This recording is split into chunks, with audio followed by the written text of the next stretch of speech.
Cooperation Bureau, Ministry of Health, Republik Indonesia, Mr. Arianto Suroyo, Counselor at Indonesian Embassy in Beijing, China, Mrs. Diani Kusumawardani, Director of Medic of Solenti Suroso Hospital, doctors from Gatot Subroto Army Hospital and Persahabatan Hospital, RRI Board of Directors, Director of RRI Jakarta, Editor-in-Chief National News Center, Pak Widi Kurniawan, members of Association of Pathologists Jakarta Branch, lecturers and student, media colleagues, ladies and gentlemen. First of all, let us extend our gratitude to God Almighty as we are gathering here in the 35th Diplomatic Forum talk show. Our theme for today's Diplomatic Forum is the Global Community Cooperation in Facing Epidemic. The theme is chosen because on 31st December 2019, the World Health Organization was alerted about a cluster pneumonia case of unknown etiology in Wuhan, China, which prompted international concern about the potential public health impact of an outbreak of a new virus.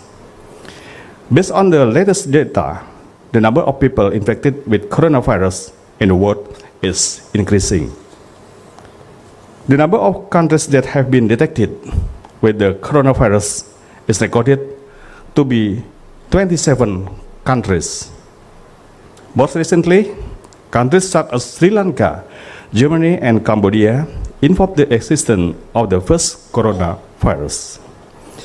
With the now global spread of the virus, the urgency of coordinated international response has amplified. Finally, we would like to thank our honorable speakers and honorable guests who are coming to the talk show. We hope your participation in this talk show. Once again, thank you, and we welcome you all to the Diplomatic Forum. Thank you.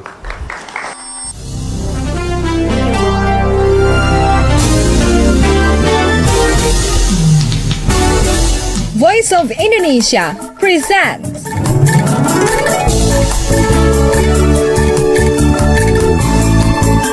Diplomatic Forum, a talk show analyzing strategic issues and global perspective.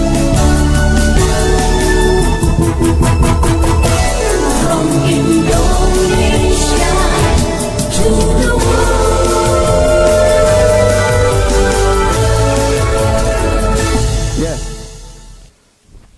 Okay. Yes. Ladies and gentlemen, today's Diplomatic Forum is going once again to talk about global community cooperation in facing epidemic. And this Diplomatic Forum is broadcast live on our YouTube channel, VOI Indonesia, and also our YouTube channel, VOI, well, not only YouTube, but also our website, voinews.id, and can be also listened on our application RRI Play Go, and also so many other ways.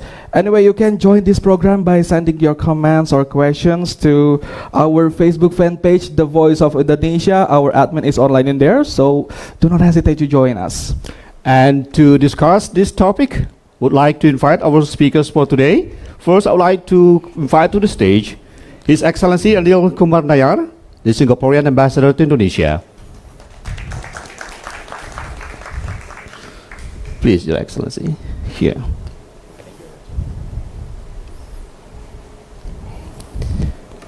And next, I would like to invite International Cooperation Bureau, Head of Ministry of Health, Bapak Acep Sumantri.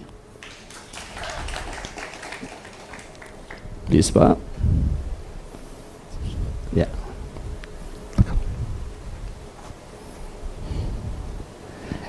And I also would like to invite to the stage Bapak Arianto Suroyo, Counselor at the Indonesian Embassy in Beijing, China. Welcome, Pak. Welcome. Yes, Steve. Okay, ladies and gentlemen, and also listeners across the globe, the history of mankind is marked by the struggle against virus. A few years ago, the world faced viruses and epidemics such as SARS, MERS, bird flu, and also Ebola. And nowadays, we are facing a new coronavirus. And the coronavirus, which was later named by the World Health Organization as the official name COVID-19, was first known to appear in Wuhan City, capital of Hubei province in China. And at present, the distribution has reached more than 20 countries. And the latest data from the GSN data says that the current total deaths, it surpassed 2,000, or more precisely, 2,009 people have died That's due to this correct, disease. Steve. And due to continued widespread of this global infection of the virus, so a few weeks ago, the World Health Organization, WHO, declared the coronavirus a global health emergency. And in official terms, this situation is called the Public Health Emergency of International, or PHIEC. So, there are two main criteria for defining a global emergency situation, of course. We have to know that first, an outbreak must pose risk for more than one country. So it is now 27 countries or more. And then secondly, the outbreak requires coordinated international response. We did it. Singapore did it. Indonesia did. China and other countries all did. So before we come to the discussion, would like to play a video on what the Director General of WHO say in his statement. And here is the video. Declaring a public health emergency of international concern over the global outbreak of novel coronavirus. The main reason for this declaration is not because of what is happening in China, but because of what is happening in other countries. Our greatest concern is the potential for the virus to spread to countries with weaker health systems and which are ill prepared to deal with it. We received the information regarding this outbreak, and then we released the circular to all provincial and district city health offices, to referral hospital, to port health offices, and also the environmental health technology laboratory to increase awareness and preparedness in facing the COVID-19. And we know after that it's a public health emergency of international concern. We also set up 100 referral hospital on this response, and also we increased the monitoring in the point of entry by port health offices through activating the thermal scanner, the EIC, and providing health alert card to all travelers from infected countries especially. And then also we designated the National Institute of Health Research and Development in Jakarta, the Balitbangkes, as the national referral laboratory for COVID-19. And also we develop and also increase the capacity, the 6 regional laboratories in Indonesia, for example in Surabaya, in Palembang, in Makassar, and also in Papua. Besides that, also we strengthening the influenza-like illness surveillance, pneumonia, and also the SARI surveillance as early alertness.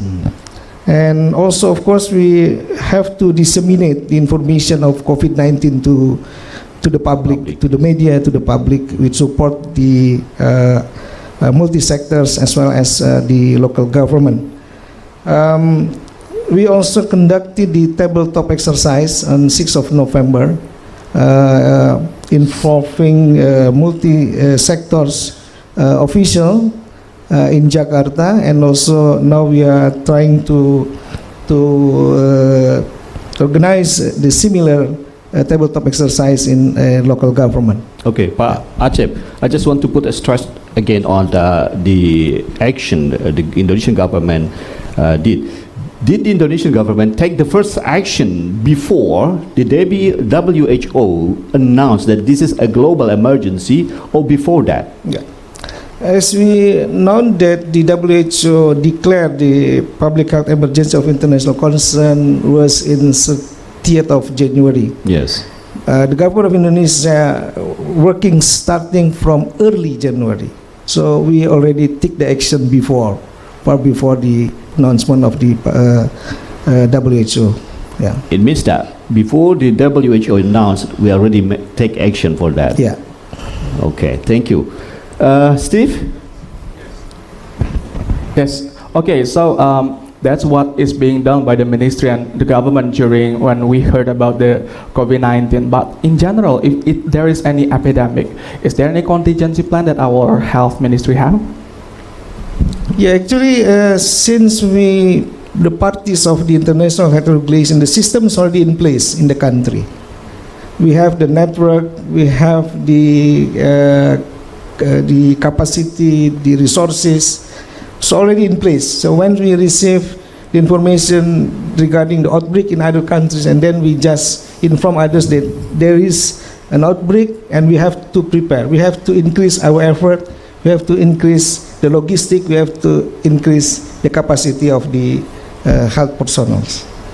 So, as you said, that there are hundreds of hospitals are ready to face this. So, Pak Acep, later I would like to invite from Persahabatan Sulianti Saroso and also Gatot Subroto to give their statement or opinion about this. Pak Acep, hundreds of hospitals, but in questions, are they really ready to face this situation? Actually, I would like to confirm that 100 referral hospitals are ready. Why? Because we have experience during the SARS in 2003. We have also the experience of the H5N1 in 2006. And also we have also the experiences on addressing the H1N1 in 2010. So the 100 referral hospitals already in place, already in the system. We just inform them that we have to increase our readiness. Okay, thank you, Pak Acep. And now I'll go to Pak Anil Kumar, the Singaporean ambassador to Indonesia. When the WHO's statement on a global emergency came out or announced, so what was the situation in Singapore at the time? Thank you very much. First of all, I would like to thank RRI for this very good opportunity to meet all of you and talk about some very important issue. Singapore had its first imported case of the COVID-19 on 23rd of January. So that was our first imported 23rd of January. 23rd of January. And as of yesterday, 18th, we have confirmed cases, 81, of whom, and we have 29 cases of people who had been infected with COVID-19 who have already recovered and who have returned home. We are preparing for the situation to become even more challenging going forward, thinking several steps ahead, adjusting our strategy accordingly, because we think we may not have reached the worst yet, but definitely we are prepared for the situation. It is already in yellow. In Singapore, it's what we call DORSCON orange. DORSCON. I'll talk a bit about that in a while. Okay. Now, in a situation like this, I think generally what we need to guard against is that there are two extremes. One extreme would be complacency, to take things easy, to be very relaxed about the situation. The other extreme is to panic, and panic leads to different kinds of problems. Both extremes in the end can prove to be even worse than whatever problems caused by the virus itself. So on the Singapore government's part, what we are trying to do is to prevent a situation where we are complacent and also avoid a situation where we inadvertently create panic, which actually makes the situation even worse.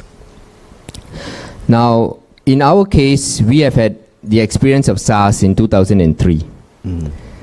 Since then, we have put in place a number of steps and measures to make sure that the lessons learned from SARS will help us to face a situation like what we are facing today. Obviously, no two situations are the same. In the case of COVID-19, what we have found is that while the virus itself is not as dangerous as what we had seen with SARS in terms of being life-threatening, it seems to spread a lot more faster. So this is what we have learned so far. As I said, we are still in the process of learning. I think not only we, but the countries which are all tackling this issue. And we are trying to manage the situation as we go forward. Now, the high number of cases in Singapore does not mean that there is widespread COVID-19 spread in Singapore. What it means is that we have taken very deliberate, careful, thorough, and effective steps in terms of contact tracing, in terms of making sure that our authorities proactively go out there to look for possibilities where there is spread in the community and to try and contain the situation. So the high number of cases that you may see in the media about Singapore actually attest to the fact that we are taking a very proactive step, very proactive measures in dealing with this situation.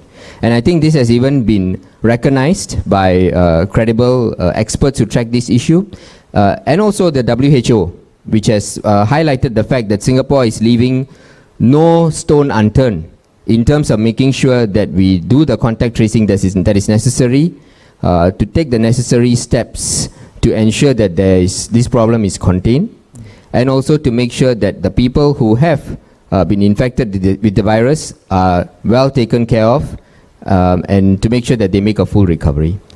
The other thing for Singapore, I think, which is very, very important, is that we approach this issue from the basis of full transparency. We are not going to try to cover up anything. We are not going to try and pretend that there is no problem or downplay the problem, because we recognize that if we take such a cavalier approach, this is not only going to affect Singapore, which it will, obviously, but it will affect other countries in the region as well, and it could become an international problem. Singapore is a major air hub.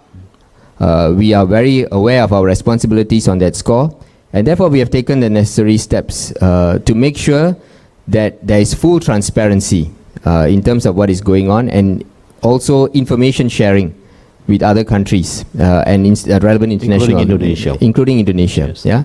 So these are some of the steps that we have taken. We have a new National Center for Infectious Diseases. We have doctors and nurses there. As I said, we already anticipated that this could become a serious problem even before WHO's formal announcement, which you saw on the 30th of January, if I'm not wrong. So well before that, we anticipated that this could become a problem, and we already started the necessary steps, which are all in place. We need to respond promptly. We need to respond dynamically to this unfolding situation, because there's a lot of things that we are still learning as we go forward. So it would be premature to say that things can improve when we reach a certain time of the year and so on. It would be premature to say that. We have to anticipate that there could be problems, there could be more challenges, but the situation, I must say, at least as far as Singapore is concerned, is well under control. We are aware that life must go on. We are aware that we cannot close off the whole country and bring everything to a standstill. That's not going to tackle this problem in an effective way. Definitely there is an impact on our economy. We are bracing ourselves for it. Our government has announced a package in total worth about $5.6 billion to help Singapore. The total? 5.6 billion. 5.6 billion. To help Singapore businesses as well as Singapore households to mitigate against the effects of this virus, how it will impact on the economy. And there will be an impact. We are prepared for that. But we think that if we can go through this situation calmly, efficiently, effectively, we will come out the stronger for it, and we will be better prepared to deal with a similar situation when it comes up later. Okay, Pak Anil Kumar, you say that it is in the under control situation, and the response is responded dynamically. Before you said that there are 81 cases and 29 has been recovered. So how do you explain this? As I mentioned, the high number does not show that there is a serious problem. What it shows is that we are proactively doing the contact tracing.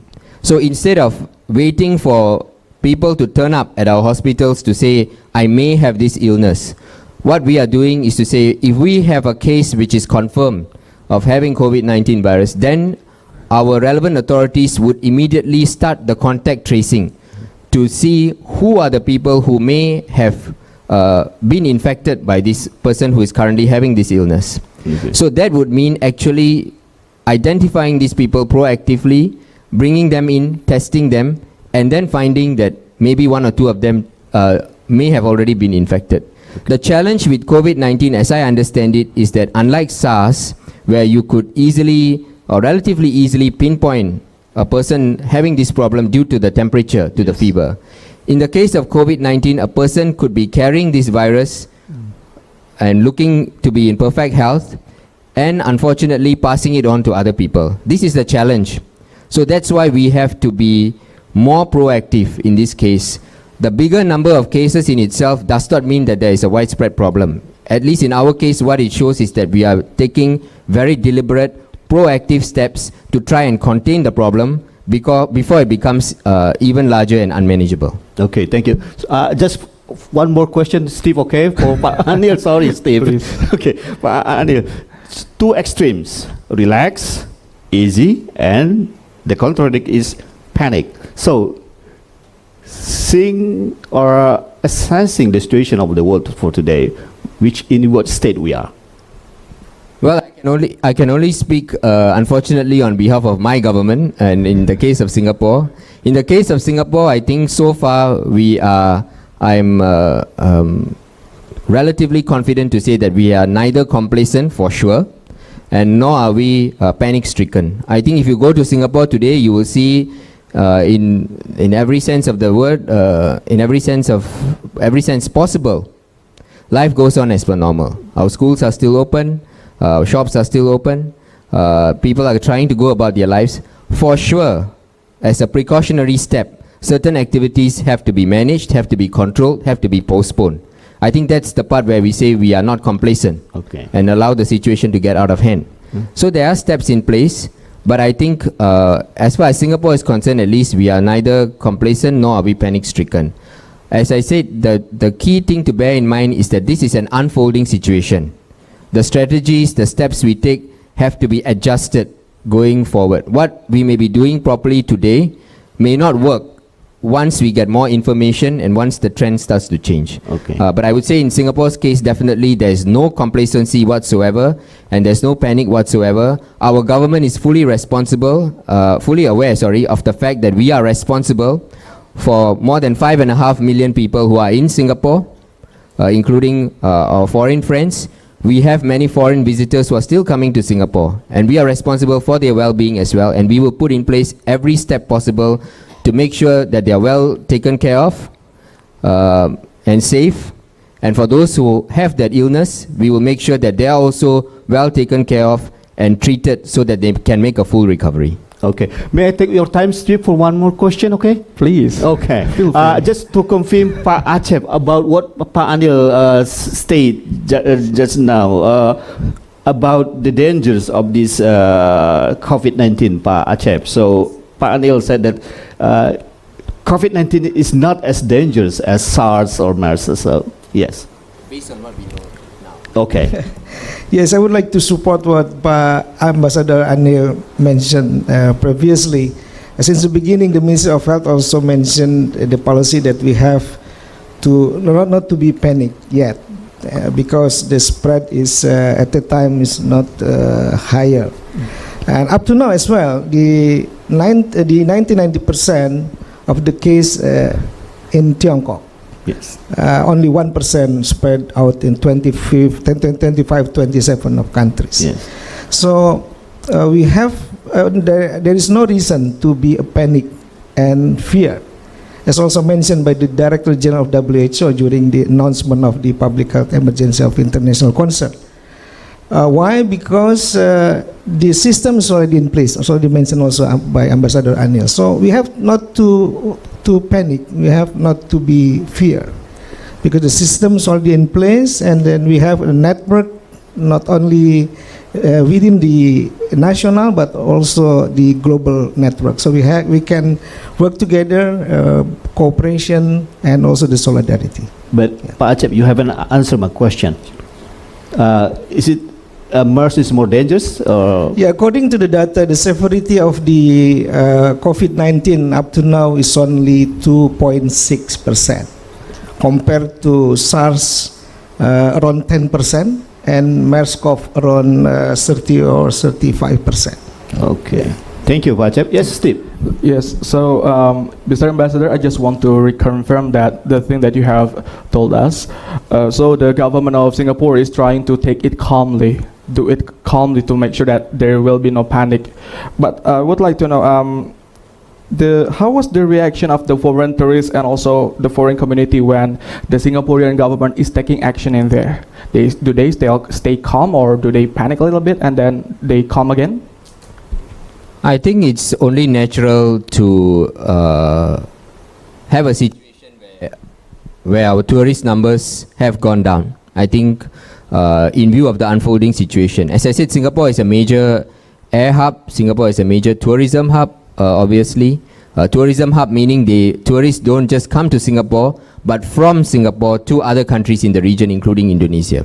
So the fact that you have a global situation like COVID-19 will definitely have an impact on tourism and other sectors. We are prepared for that. And we are preparing for the situation perhaps to be even more challenging going forward before it makes a recovery. We are prepared for that. But the point I think to bear in mind is that in the meantime, Singapore does not come to a standstill. Singapore does not close itself off and say that, well, you know, we have to lock down everything before we can improve the situation. No. Life goes on as per normal. We still have people visiting Singapore. We still have people coming to Singapore for business and other activities. We hope by showing that we are taking very effective steps to deal with this situation, they will feel safe to come to Singapore and carry out their business as per normal, carry out their activities as per normal, because I think I would like to underscore that we have taken every possible step based on the information that we have to manage this situation. And I think this has been recognized by WHO and also other experts. If you follow the media who have been saying that Singapore has been a gold standard in terms of managing this situation, in terms of contact tracing, and also trying to contain this problem. And I think we will try our best to continue on this path. Thank you. Okay, thank you, Pak Anil. I'll now go to Pak Arianto Suroyo. So he just returned from Beijing. Yes. Is that correct, Pak? Yes, Beijing then to Wuhan. And Wuhan. So if Pak Acep said that and Pak Anil said that we don't need to be panicked, so Pak Arianto, please tell us the real story in Beijing and Wuhan. Oh yes, thank you. First of all, it is an honor for me to join this prestigious forum. So when the virus outbreak in China, at the time it was during the Chinese New Year. So if you see that the situation is there's so many people, it's because of everybody is just going home and for the Chinese New Year holiday. And then the second one is because of the outbreak, and there was a government advice to stay at home to avoid the contact with the people and to avoid the crowd. And the government also closed the tourism spots, tourism activities. They cancel all the events, and then so they're doing good for the prevention. So for the Indonesian embassy, the main focus is for the protection of our citizens in China. So we do first we started to have the information, spreading the information, disseminating the information about how to prevent the disease. And the second, how to keep safe. And then the second one is to advise for everyone who already back to Indonesia for the Chinese New Year holiday that remain to stay in Indonesia first. And then we also give this another two dissemination information, the advice. And then we also are starting to make a WeChat group. The WeChat because in China we use the WeChat. We have a WeChat group with all the Indonesian students in Wuhan and in the Hubei province to collect the data. So we have a data all the Indonesians remain in China at that moment. And then after that, because the situation is getting worse, and then on the 23rd, the Chinese government decided to lock down the Wuhan, and then we start to elaborate the option for the how to protect our citizens, especially our Indonesian students in Wuhan. Yeah, so and then we start communication with them, and then we ensure that everything is all already under control, they are safe, and then we provide them with the logistics, and then we start the option for the evacuation, and then what happened is then on the 31st of January, we start to the evacuation operation. We open the post in Changsha. We send our officer there to Changsha to establish an office there, and then we start to, because the Wuhan is locked down at the time, so we have to enter the Wuhan from Changsha and then starting the evacuation.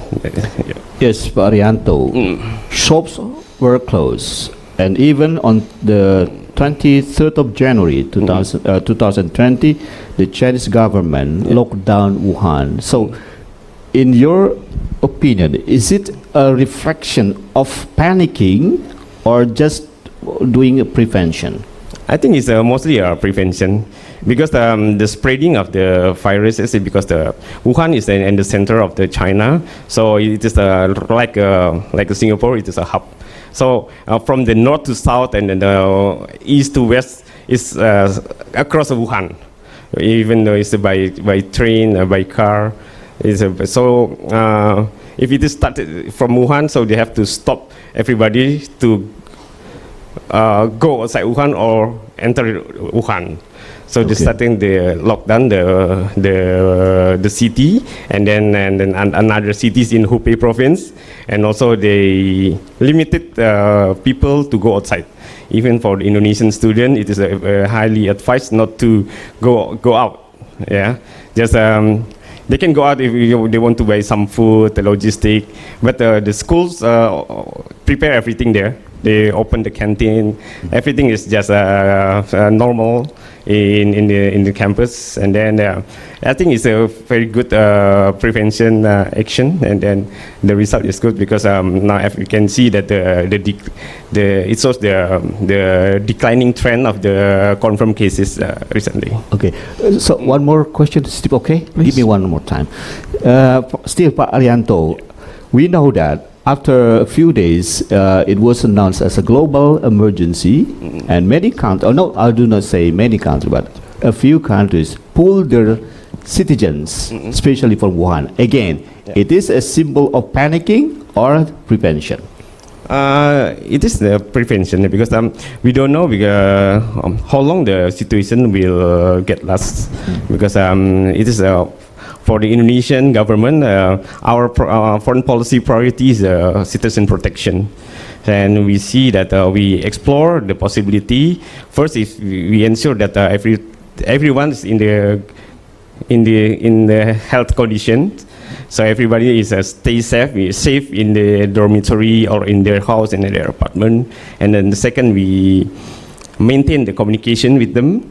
We regularly have the ambassador have a video conference with them, have a call with them, and then secondly is that we have to ensure their logistic supply, because our concern is if the shops are closed, and how they can get the food. So but the problem is because the city is locked down, so we cannot send the logistic. So instead, we just transfer them the money, and then they can go out for their buying the foods, because some supermarket are closed because not of the panicking, because it is the Chinese New Year holiday. Chinese New Year holiday is like in Indonesia is during the Hari Raya, the Idul Fitri. So everybody is going back to their home country, and every shop is closed. So it is because not panicking, and then the shop are closed. It's because it is a Chinese New Year holiday, and everybody is just going home. So yeah, there's some shops is still open, like a 7-Eleven. They can buy foods there. I was in Wuhan for the evacuation, and we can buy some foods there. Okay, and then the third one is the third option is to do the evacuation, because we saw that the some country already initiated the evacuation, like the US, and then we see we can exercise also to do the evacuation for our citizens. So that means that the money transferred to them is useful. They can use the money, right? Yeah, because we have some students, not only in Wuhan. Yes. In Hubei, we have communication with our students in 5 cities. It is in Wuhan, in Enshi, Jingzhou, in Huangshi, and in Xianing. In Wuhan itself, there is about 100 students. So in total, around 400 students and citizens, including the housewife and then our workers there. So we send the money to the coordinator, and then they distribute the money and then the logistic to all the students, so they can have some enough foods there. Okay, Steve, thank you for your time. Yes, ladies and gentlemen, before we come to the next segment, we will play a video, and Chinese Foreign Minister statement, Wang Yi.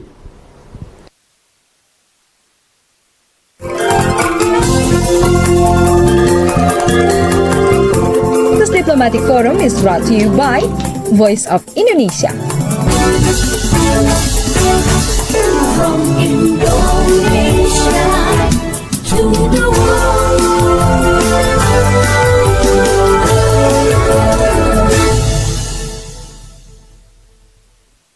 女士们、先生，突如其来的疫情再次提醒我们，这是一个传统安全和非传统安全相互交织的时代，这是一个军问题和全球问题相互转化。 This sudden outbreak reminds us once again that we live in a time when traditional and non-traditional security issues are entwined, and when local issues easily become global and vice versa. No country can prosper in isolation or meet all challenges on its own, as our interests are so closely interconnected. In the era of globalization, we face the same challenges, shoulder common responsibilities, and have a shared future. This means we must set up an effective framework for multilateral cooperation to jointly tackle the myriad challenges. It also points to the need for committing to multilateral cooperation, whereby international affairs are truly discussed and decided by all involved. 将会浴火重生，积压的消费和增长潜力将会快速释放，中国的经济社会发展将在更加健康和可持续的轨道上扩。 Yes, ladies and gentlemen, and also listeners across the globe, you are still with us in the Diplomatic Forum, and we are still talking about the global community cooperation in facing epidemic. And this segment will focus about global collaboration to overcome the epidemics. Yes, and just to give comment what Mr. Wang Yi say, may I say this a call to the world or just an invitation for the world? So I will go to Pa Acep. So Pa Acep, as the video we just see, Chinese side has voiced the need for global cooperation for the COVID-19 efforts. So what is your response for this? Yeah, actually to cope this situation, as I mentioned earlier, for the global community, we need the cooperation and solidarity. Solidarity to the government of China, and we appreciate the work done by the government of China in addressing this issue. And also, we have to support the government of China in addressing this disease. And the most important one is the cooperation among member states of the WHO in terms of sharing of information regarding the situation and condition in the country, and also sharing information regarding the case, the confirmed case in the countries, and also cooperation in terms of supporting for the capacity building, especially in the country who doesn't have the strong health system. So we have to increase the cooperation. Okay, Pa Acep, I remember that Pak Joko Widodo, the president, once offer an assistance to Beijing, to China, and then the Chinese government said that yes, we still can, tackle this problem. So maybe Pak Acep, you can tell us a little bit.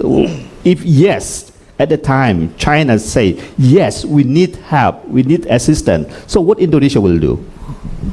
Yeah, I think we have to communicate further with the government of China, what the government of China need for this situation.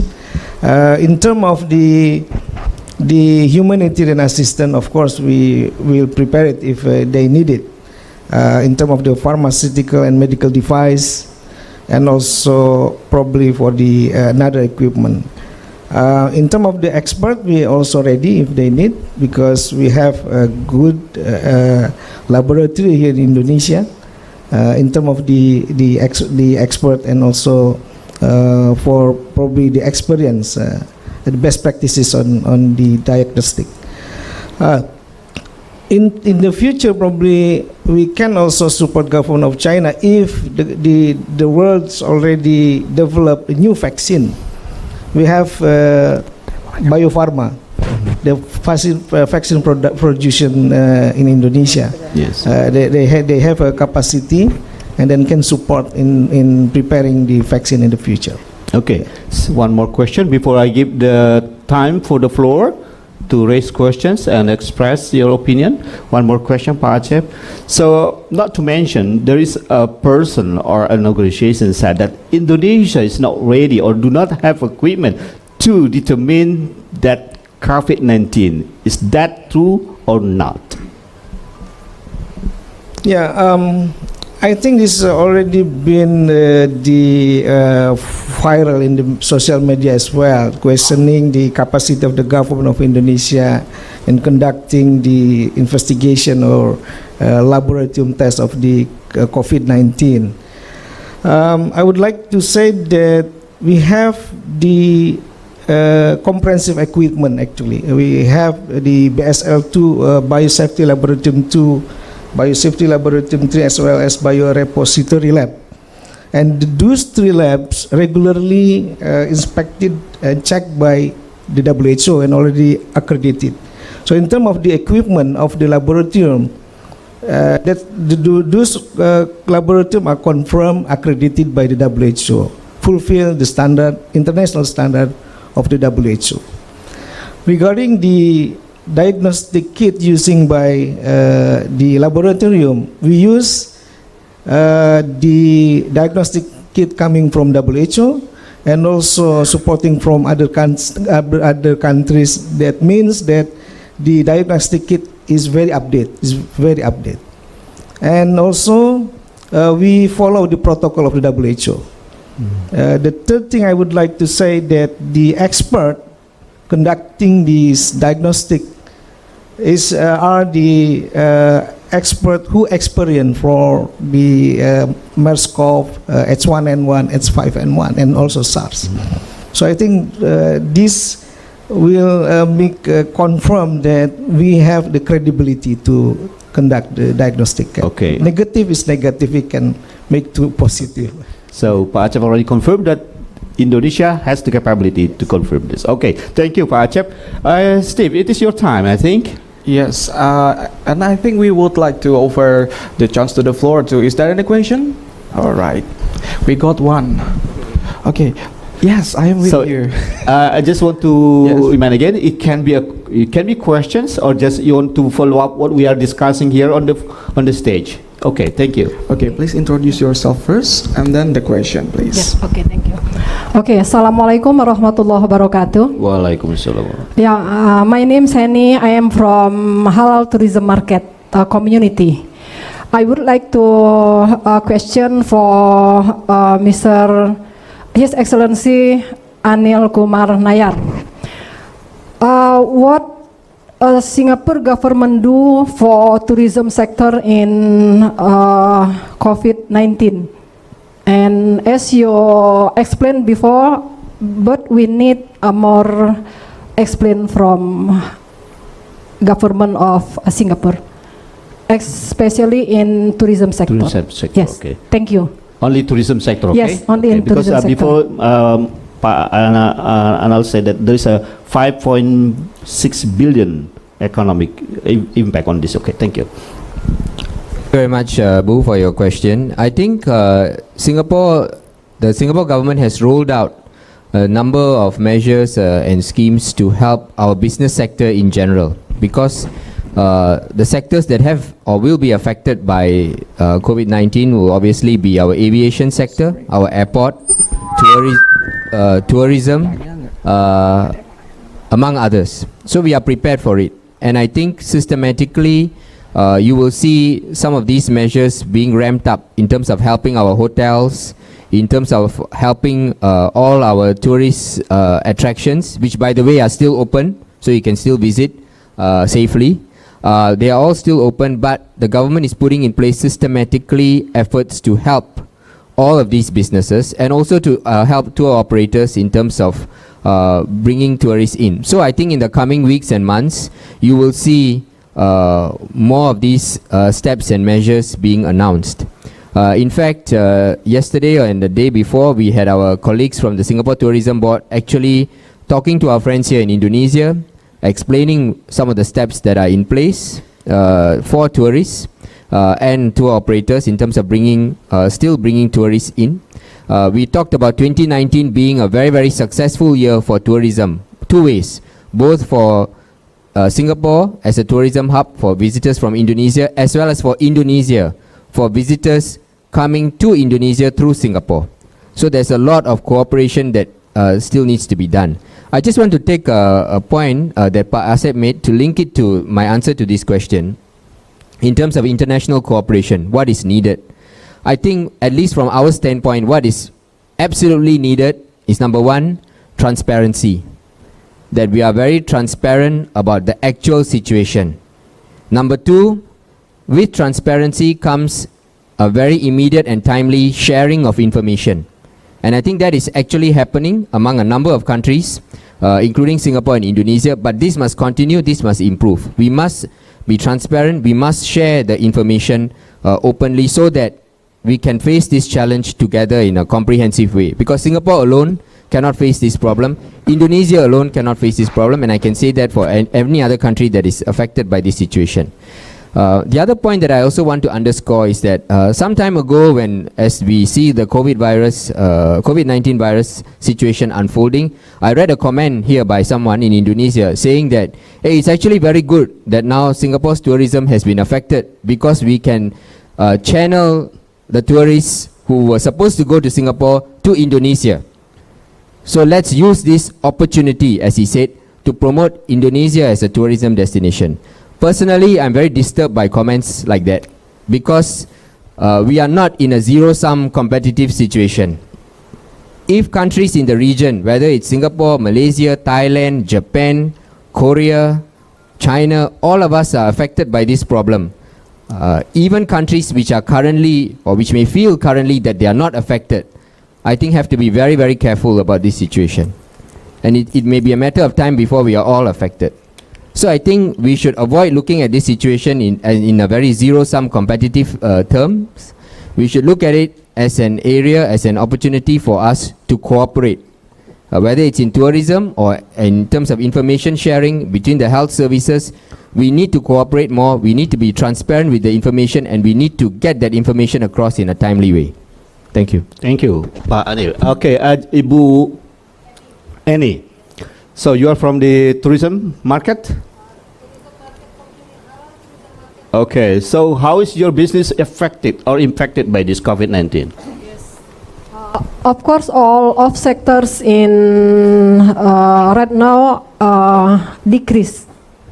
Yes, decrease because of the COVID-19, and then it means that inbound means foreigners who come to Indonesia decrease, also outbound Indonesia who would like to travel abroad. But we have good news that Umrah only a little bit decrease, not like a halal tour or conventional tour. Yeah. So The Yes. most effective one is the halal tour. No, I mean halal tour also decrease the visitors, also the tourists, but special for Umrah, only a little bit decrease. Okay. Yes, and halal tourism community, we right now concern to Umrah and Aqsa, and jejak Rasul. We said that Mesir, Egypt, Jordan, and Palestine. We concern with that countries now, because the other country, the visitors, Muslim travelers, they postpone their plan to travel with the other countries. Okay. Yes. You. Okay, thank you, Bu Amy. Annie, maybe we also have friends, I think, from still tourism sector or hotel or travel agency. You can voice how you're feeling now. How you're feeling now about this condition. Is there any from hotel association, for example? No. Okay, Pak, please. Assalamualaikum warahmatullahi wabarakatuh. I come from the. This person would have also been discharged from the treatment that she was undergoing. But the other point that I want to underscore is that in this situation, our health services treat all affected people in the same way. There is no special arrangements if you are Singaporeans, and then different kind of arrangements if you are foreigners. And it is also not a case of having to pay for your treatment before you get the treatment. As I said, we are in a very challenging situation, unprecedented situation. So the government's approach is to treat all affected in the same way, whether you are Singaporeans or whether you are foreigners. Our foreign friends who are affected by this virus will be given the same high quality, good quality treatment which will be given to Singaporeans as well, because we want to try our best to make sure that everybody is taken care of. At the same time, of course, we are fully aware that because this is a new and unfolding situation, things could become very challenging. We have already seen deaths in some of the other countries, which is very, very unfortunate. So we are also preparing ourselves for the situation to become more difficult. But in the meantime, you can be sure that the best possible health care and treatment will be given to all affected, regardless of nationality. Yes. Okay, but Wanti, is this clear? Okay. Thank you. Next. Yes, we got one more. Please come here. Where you are from? Okay, after this one. Okay. But Good morning. Thank you for giving me the chance to speak. Let me introduce myself. My name is Raihan from UPN Veteran Jakarta. It's University in South Jakarta. I want to ask some questions to Mr. Anil Nayar from Singapore Ambassador for Indonesia. Number one is how Singapore keep the nation calm and not blocking the tourism hub without panicking while this global epidemic is a really serious threat to every nation. Number two, is it necessary to block tourism hub in a situation like this? And last questions is, because I'm majoring in communications, I want to know what kind of communication strategies that Singapore have to disseminate information of how to keep Singapore people safe from COVID-19. That's all the question. Thank you so much for your time. there are 3 questions, Mr. Ambassador. Thank you very much for your question, and there are actually 3 questions, so I'll try to take them either together or individually. First, I think your question was how to keep the nation calm. As you would have seen, if you have been following developments in Singapore, our Prime Minister has come out openly to speak in 3 different languages to reach community as a whole in terms of explaining very clearly what the situation is as we know it, as we see it, and what are the steps that are in place to manage the situation.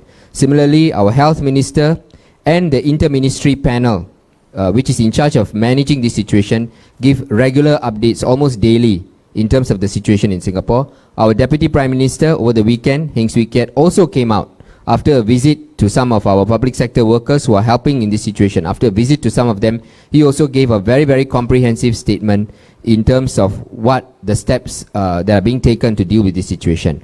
From our standpoint, the biggest challenge is complacency or panic that is created through a lack of information and through a lack of transparency. So we are doing our best to make sure that there's full transparency and that there is no attempt to hide information or withhold information. Now, of course, unfortunately, because we are in a very challenging environment with regards to social media, it is very, very possible that hoax, fake news, rumors and so on are also spread very, very rapidly on social media. So the government has laws in place to make sure that we nip these things as quickly as possible in the bud. But we think the best possible way to do that is to have full transparency in terms of what we have. So we have various government websites by the Health Ministry. We have dedicated websites and apps to keep the public informed almost in real time about the unfolding situation in Singapore. I think these are some of the steps that we have taken because we think this is the best way to manage this situation in terms of the inflow flow. You mentioned about the possibility of blocking tourism. I think, as I said, even as we try to manage this situation, we cannot be in a position where life as usual cannot go on. I think that will be the end for all of us, not just for Singapore. So yes, I would underscore that certainly if you are a tourist, there is no reason to avoid going to Singapore. There is every reason to take precautions, for sure. And the precautions are being taken by our own authorities themselves because we do not want anybody in Singapore or visiting Singapore to be affected by this virus, by this problem, for sure. So we are taking all the precautions. We hope the visitors who come to Singapore will also take precautions in terms of their personal hygiene, in terms of other important aspects which they can take care of themselves. But by and large, it is still business as usual in Singapore. It is still functioning. We are not preventing anybody from coming other than our friends who have been in mainland China in the last 14 days, in which case we have a number of steps taken. This is not because of any discrimination against any nationality. This is, as I said, part of our strategy to contain the problem as it is and to prevent the problem from becoming even bigger. And I think our Chinese friends understand this situation. The fact that in China itself, major cities are in a state of lockdown shows that the Chinese authorities themselves do not want to, quote-unquote, export this problem outside of the affected region. So we are actually working with them through some of the quarantines that we have in place in terms of our friends, regardless of nationality, who may have visited China recently. But other than that, we try our best to make sure that life goes on as per normal in Singapore. Okay, thank you. Is it clear? Okay. Actually, we have more questions, but before that, we enjoy this first.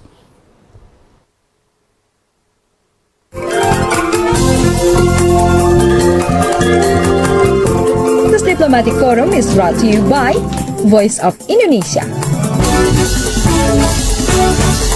From Indonesia to the world.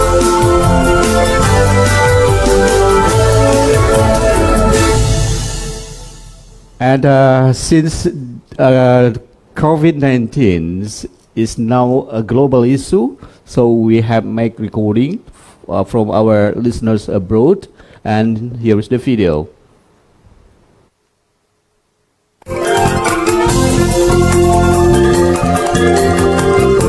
This Diplomatic Forum is brought to you by Voice of Indonesia. From Indonesia to the world.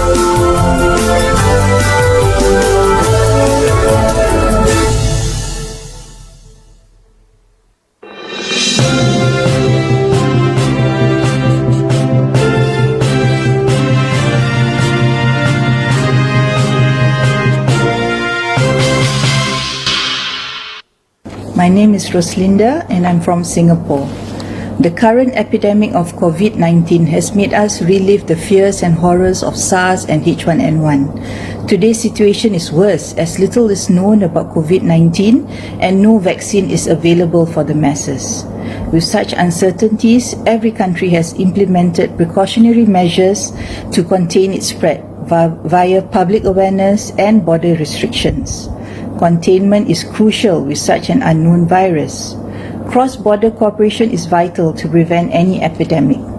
Hopefully, with imposed border restrictions, the spread is slower or minimized, allowing time for scientists to develop vaccines, and areas with poor healthcare systems to prepare for contingency if ever a major outbreak occurs. On our part, we should avoid unnecessary travels. If unwell, self-isolate, rest, and get medical help immediately. Finally, I'd like to thank the courageous frontliners like nurses, doctors, paramedics who face the virus head-on daily. They are our unsung heroes. Thank you.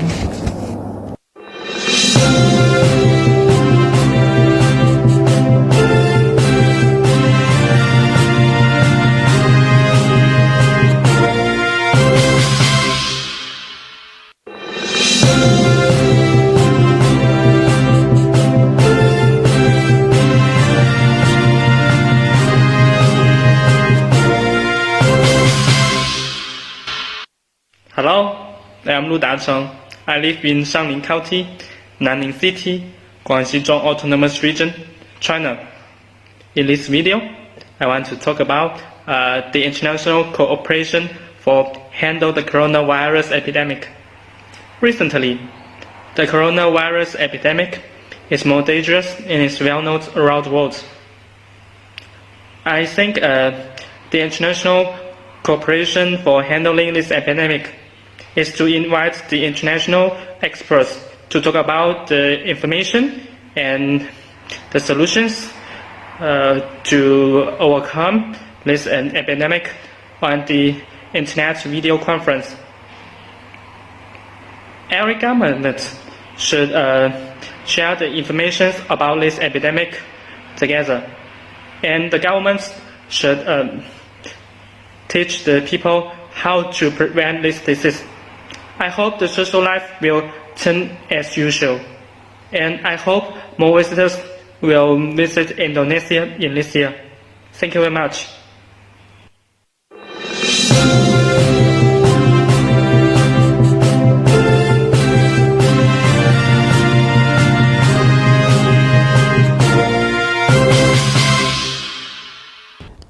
Okay, thank you for the videos. Steve, we have one more from the floor, I think. Okay, but before asking, I would like to tell all the listeners that we are being watched by so many listeners out there. Okay, there just is, a minute. Yes, there is Rosnani from Singapore watching this live transmission. And then there is David Luresia from Argentina who is watching us. Okay. And also Azam Ali Somro watching from Pakistan. And he said, really appreciate your efforts in providing information about important topics of the time. And he said, Daulat Pani is the energy of diplomatic forum. Oh, Daulat Pani, thank you. Okay, thank you, Somdo, yeah? Okay, please. Good afternoon. My name is Natasha Amani from Liputan6.com. Okay. Okay. I would like to ask Mr. Ambassador of Singapore. Indonesia and Singapore are the ASEAN regions which geographically close to each other. What would you recommend for both countries to work together in managing the outbreak? That's all. Thank you very much.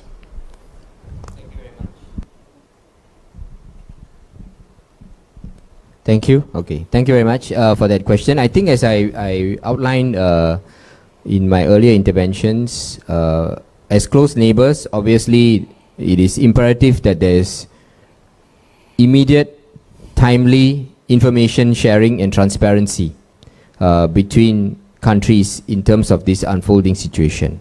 I'm happy to report that between Singapore and Indonesia so far, the information sharing and cooperation has been positive. But now is not a time to be complacent about it and to think that, okay, this is good enough. This must continue. We must step it up. I think within ASEAN itself, there is now an initiative or there's an effort, and as I speak, there's a meeting going on in Laos with ASEAN countries, China, talking about what are some of the steps that can be taken to cooperate on this issue. And I think within ASEAN itself, we will come up with more regional solutions. But I think we also need to bear in mind that we are trying to come up with these solutions and these initiatives based on what we have learned from past experiences, and also as the situation is unfolding. So we are actually trying to solve the problem as it is going on in real time. So this is obviously going to be challenging going forward, which is why I underscored the point earlier that we have to look at this situation as a common challenge faced by all of us, regardless of how many cases or deaths or the extent of the challenge in the different countries.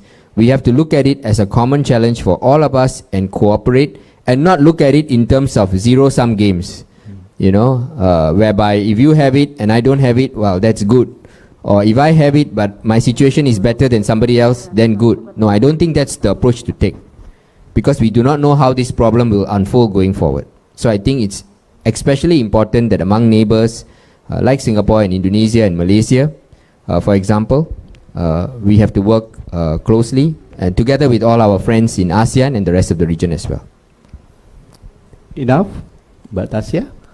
Okay, as it was mentioned before, we also have friends from hospitals here, from Sulianti Saroso, Persahabatan, and also Gatot Subroto. Yes, is there anything that you want to ask or just want to share with us here? Yes, thank you very much. My name is Diani. I'm the Director of Medics and Nursing in Sulianti Saroso Infectious Disease Hospital.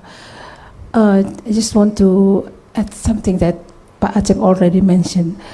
Rumah Sakit Sulianti Saroso is part of the National Health Endurance System, and we are ready to receive reference for patients with new emerging infectious diseases. We have experience with the SARS outbreak and the avian influenza years ago, and we have trained our health workers, all personnel in the hospital to be ready to manage patients with new infectious disease, new emerging infectious diseases. We have 11 isolation rooms with negative pressures and a special air handling unit, and we treat our patients with these kinds of diseases in these rooms. Our first patient with COVID-19 is admitted in our hospital at the 22nd of January, and now we have already the 19th patients today. I think as part of the country system for health insurance, we are ready to face whatever we are going to face the next time. Thank you. Yes, Ibu, you mentioned that you have 19 patients. 19 patients, yes. Are they suspect of COVID? All about 16 patients already have the results for the COVID-19, all negative. We still have several patients in the hospital right now. Negative. We are still waiting for the results from Litbangkes. Okay, Ibu, sorry, Ibu Diani. Ibu Dian, is there any different treatment giving to people with MERS or SARS with the COVID-19? Actually, those patients with unknown, we don't really sure the kind of viral infections, so we usually don't give antibiotics for viral, and we don't have special antiviral for this COVID-19. Thank you. Okay, don't have special antiviral. viral for Viral. COVID-19. Okay. Wow. Okay, maybe our friends from Persahabatan and Gatot Subroto. Thank you very much, ladies and gentlemen. Same with the Sulianti. My name is Praseno Hadi. Pras. You can call me Dr. Pras from Persahabatan Hospital. Dr. Pras, okay. Yeah, I'm a pulmonologist. I'm chief of the isolation room in Persahabatan Hospital. We have a 6 room in Persahabatan in isolation room with 2 room with ICU capacity with a negative pressure. Yeah, same with the Sulianti Saroso Hospital. We are 3 hospital as a referral hospital for this viral disease. Recently, I have a 6 patient. Yes, patient.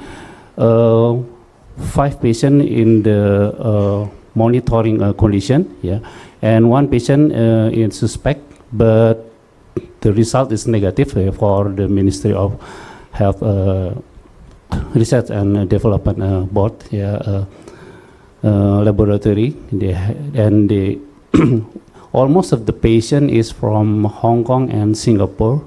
Yeah, came to the hospital and to check the condition with like a flu symptom. Yeah, they got like a radiologic examination and a blood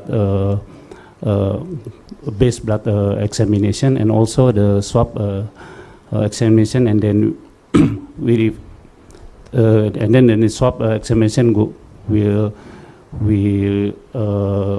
send to the Ministry of Health, and we are ready to face this disease, yeah, with the experience by H5N1 and H1N1, or also SARS, yeah, already to treat the patient. Yeah, I think this is my the ability of the Persahabatan Hospital.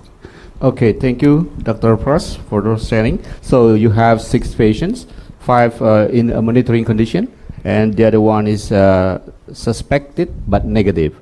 So you do a radiology examination. So is that enough to determine that one is negative and positive, Dr. Pras? Enough. Okay. Thank you, Dr. Pras. Is there any more that from RSPAD? Okay, yes, Pak. Thank you, sir. I'm Rusdi from Central Military Hospital. Rusdi? Yeah. Okay. I just want to give some information from our hospital. 1 week ago, Yeah. we do the exercise from military and civilian cooperation. We have to make sure the interoperability for COVID-19. We do the tabletop exercise between military and civilian, and now we have 6 patients from Indonesia, 4 Indonesia and 2 foreigners. No one positive. And yesterday we have a Indonesian student from Singapore, but the Singapore government sent back to Indonesia because the student has suffer upper respiratory syndrome.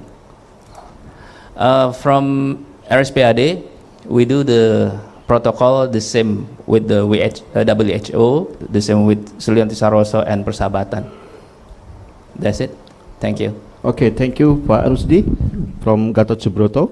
There are 6 patients, and all of them are negative, and 1 patient, Indonesian national, who wanted to go to Singapore, but he or she returned to Indonesia. He's student in Singapore from Indonesia. Okay. The Singapore government sent back to Indonesia because Suspected.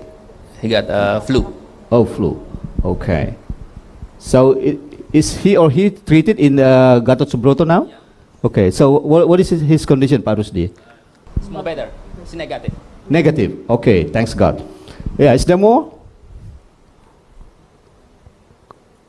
questions? Okay. Yes. Okay. This works. Okay. Oh, we have two more. Okay. Good afternoon. My name is Yoon from. Yoon, okay. Yes. I would like to ask to Ambassador of Singapore, Mr. Anil Kumar. We know that events are cancelled or being postponed. Even the travel fair of Natas is being postponed until further notice. And then also, some times ago, I think it's mostly in the media social said, okay, you can go to Singapore, but a suggestion that it would be better not to staying in Singapore.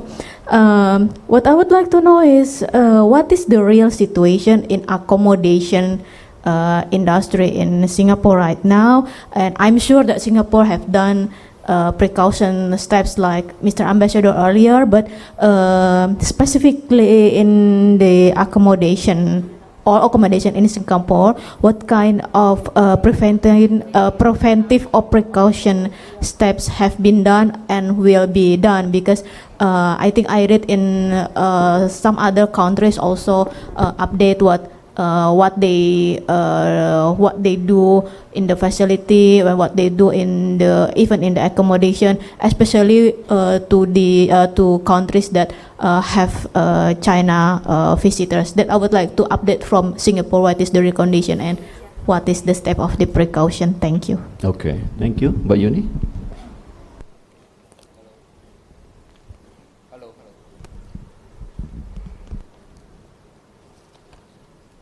Hello? Okay, good. Okay, thank you for your question. I think it's safe to say that we have had some major events. You mentioned the Natas Fair, which have been postponed. We have also had some events that carried on. For example, we had the Chingay procession, an annual event. We also had the Singapore Air Show, which also proceeded. So the decision to proceed or not is usually taken by the organizers of these events, sometimes in consultation with the authorities, sometimes on their own volition they decide that, well, it's better to maybe postpone it.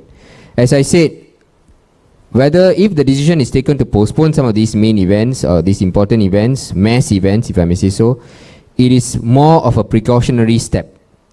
It is to make sure that the organizers themselves feel that as a precaution, it might be better to do it later. Maybe in the expectation that even if they go ahead with it and nothing actually happens, nothing bad actually happens, people may still stay away. So the organizers themselves feel, okay, maybe we'll do it later when the situation improves. So they have also taken the step. In terms of accommodation, hotels and so on, I think not only hotels and accommodation, but malls, public places like MRT stations, bus stops, these are all being cleaned with the necessary equipment to make sure that as far as possible there's sterilization. Which is why, as I said, a lot of the places of interest in Singapore, tourist attractions, they still remain open because there are all these additional cleanliness related steps which are being taken to make sure that people can still go to these places without having to worry excessively about their safety. But of course, as I said, precautions, it's best to take your own precautions. The best precaution to take is your own personal hygiene. If you are ill, of course, please wear a mask. If you are ill, you don't have to wear a mask if you are not unwell. And also, of course, to make sure that your hands are always clean. This is very, very important because from what we know, this is how unfortunately the virus has spread to many people. So these are some of the precautionary steps that all of us can take. And I think in general, Singapore remains open for business. We still have people coming. Of course, the numbers have dropped for obvious reasons. But we think by showing that we are on top of the situation and that we are managing the situation well, slowly we can recover and we can return to normalcy again. Okay. Yes, Mbak Yun? Enough? So personal hygiene is more important, I think. Right? We started from the personal hygiene. Yeah, next. Yes, we go one more from Chimsa, short for what? Okay. Good afternoon, sir. My name is Yurizar and represent CIMSA, our Center for Indonesian Medical Student Activities. We run one of the biggest medical student exchange affiliated with International Federation Medical Student Association. nCoV virus 2019 has been one of our biggest concern because the foreign medical students who will be having an exchange in our nation are either questioning or panic about our health situation, though there are no travel warning or travel advices to our nations.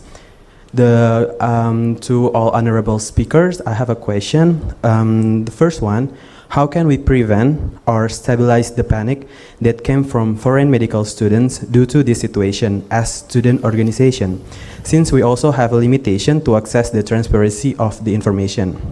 The second one is, if this happened, if our exchange participant got infected by the nCoV virus, what if the first move that you recommend so we as the organization who run the exchange program can do? Yeah, thank you. Okay, thank you. Yuria from Chimsa. So your question will go to all the guests, all the speakers today. I think Pak Tanto first. Okay, thank you very much. I just want to explain about our students' condition overall. So during for this current situation, so I think for the studying a process is not disrupted. I mean that they already start the class, but it is offline, online class through the distant learning. So during for Indonesian students that participated in the evacuation program, for instance, during their evacuation quarantine process in Natuna, they already started the online learning.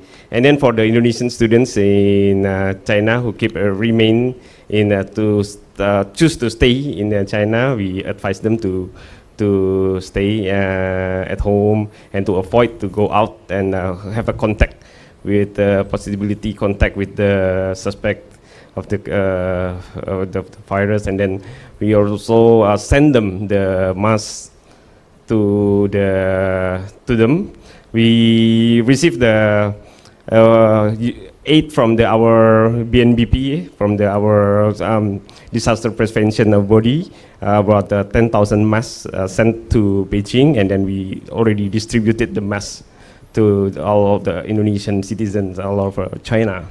So and then as like already mentioned by the Ambassador Anil, that the most important one is the personal hygiene. How to keep them healthy, and we advise them to take vitamin, and then the washing hand regularly, and then always wearing masks if necessary where they go out. So I think for the student student exchange, I think for the time being it is better to be postponed to because of the situation, because with the Indonesia and China, we now can postpone the direct flight from Indonesia to China. And then the second one is for anybody who stayed in China for 14 days, it is not allowed to, for foreigners stayed in China for 14 days, they are not allowed to enter Indonesia. I think so. At least will be disrupting our foreign student exchange between Indonesia and China for a while. So that's it. Yes, is that enough? Yes. You want to add?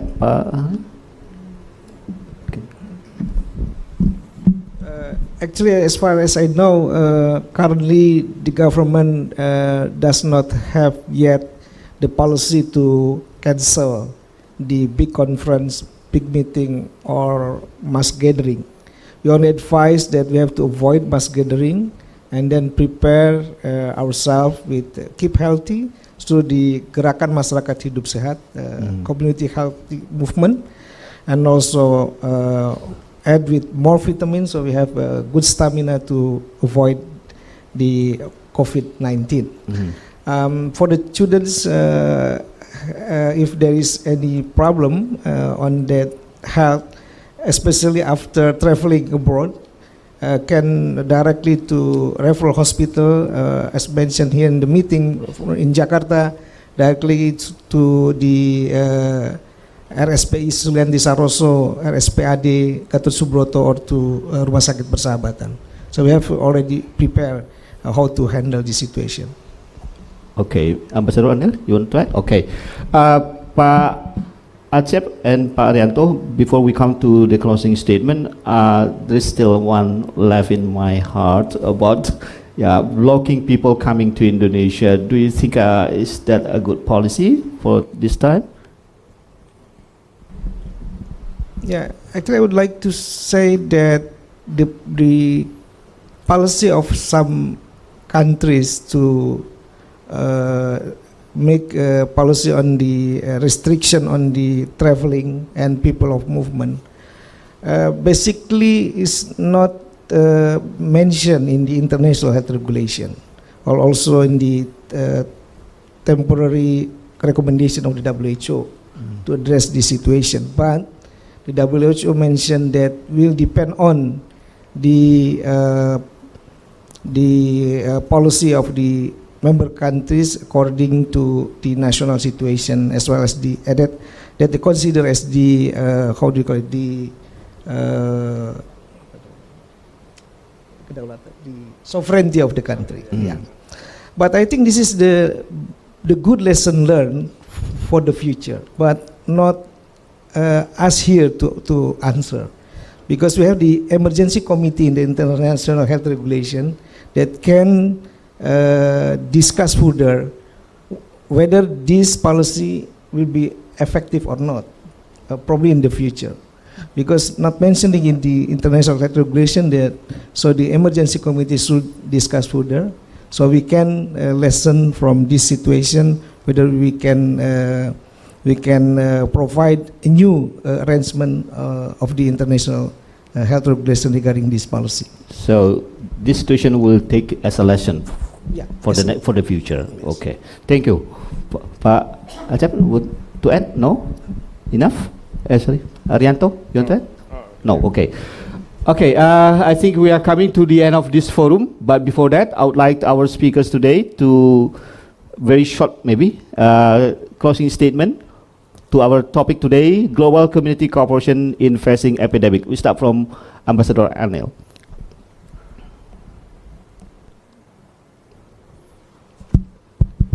Thank you very much. I think I've made my points today. I hope our friends here would have taken note of some of the key points, and just to leave with you the main takeaways. As far as Singapore is concerned, as I said, we recognize that we are in uncharted waters. This is a very challenging situation, but we have tried to apply the lessons learned from SARS in 2003 and other pandemics that have come up in the course of that period. We have tried to learn from those lessons. We have tried to put in place steps to contain this problem as far as possible. We also recognize that a situation like this can lead to two sets of different problems created by complacency or panic. And to prevent that, in addition to all the medical steps and measures, contact tracing, treatment and so on that we have in place, I think what we focus on is to make sure that the information is out there in a transparent way, in real time, so that people know clearly what is going on. And there is no effort at any cover-up. Even if Singapore has a very high number of cases, I think this is because we have proactively taken steps to do contact tracing, find people who are affected by this illness as part of our effort to contain the situation. No country can deal with this challenge on its own. So again, I also would underscore the importance of international cooperation, especially among neighboring countries such as Singapore, Indonesia and others in the region. We have to work together closely. We have to share information, best practices, and I think that is going on, but it has to be enhanced. And I think there is a recognition, as I said, or there has to be a recognition that we are not in a situation where somebody's problem in some way is an opportunity for somebody else. It cannot be treated that way. Because even if a country does not have this problem today in a serious way, the situation could change, maybe not this year, but in future. We do not know. So it's all the more important that we work together closely to tackle this problem. Okay, thank you, Ambassador Adel. Pak? Okay, in the national context, recognizing that up to now there is no outbreak of COVID-19, we can consider that the national health system, the system of national health resilience in Indonesia has been running well. However, we need to increase our capacity time to time. We need to increase our capability in addressing the coronavirus 19 through the cooperation among multi-stakeholders, not only in the central government but also in local government. We need to have the networking from the central government up to the local government, and also I think we need the participation of the community to support our effort in addressing the COVID-19.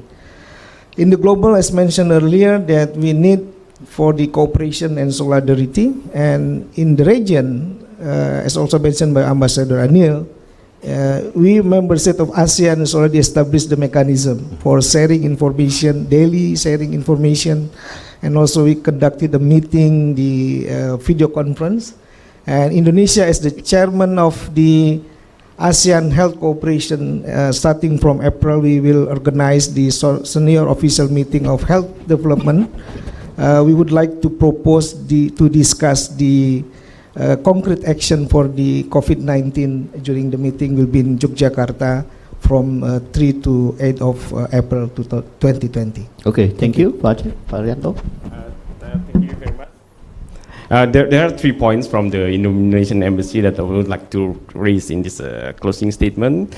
The first one is I would like to reiterate again that the citizen protection is our top priority for the Indonesian government.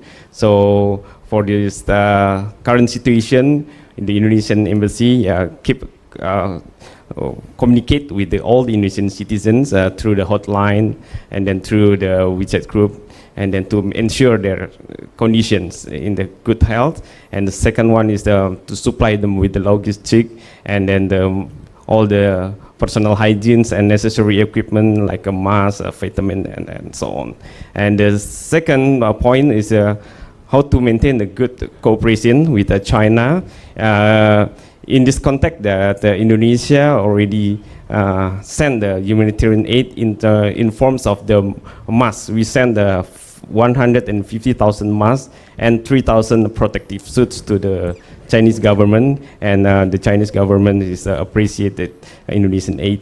And the last one is we hope that this situation can be back to normal as soon as possible, because whatsoever it is has affected our cooperation in terms of trade, tourism, and investment.